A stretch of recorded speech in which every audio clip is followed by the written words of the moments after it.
Ky është manipulim i pastër politik, i planifikuar dhe i qëllimshëm. Vetmit bllokues buxhetit Prishtinës janë Përparim Rama, Lidhja Demokratike dhe lideri i saj Lumir Abdigjiku. Për herë të parë, është data e sotme që do të hyjë në histori që është ndalur transporti publik në Prishtinë.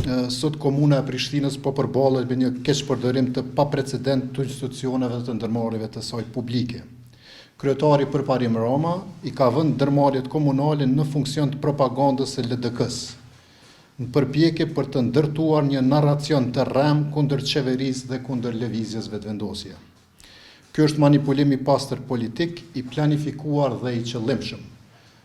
Kur po them i qëllimshëm, po bazohemi në faktin se ky ka qenë edhe argumenti ose narracioni vetëm i ngritur nga Përparim Rama gjatë zgjedhjeve lokale, dhe tashmë është e qartë se në koordinim me partinë e vet me Lidhjen Demokratike të Kosovës, këtë po mundohen ta ngrisin si kauz për zgjedhjet e ardhshme nacionale.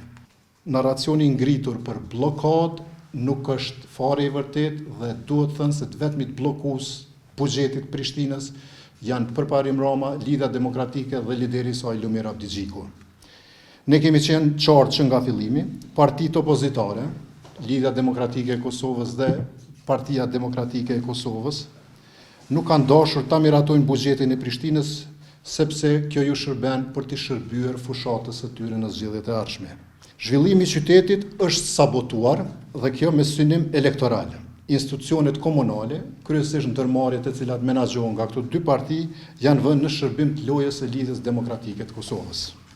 Prandaj, sot bëjmë thirrje të hapur për ndërhyrje të organeve të drejtësisë. Nisin hetimet pilota dhe ta trajtojnë pa vonesë. Situata që ndodhi sot në komunën e Prishtinës sinqerisht është e paprecedent.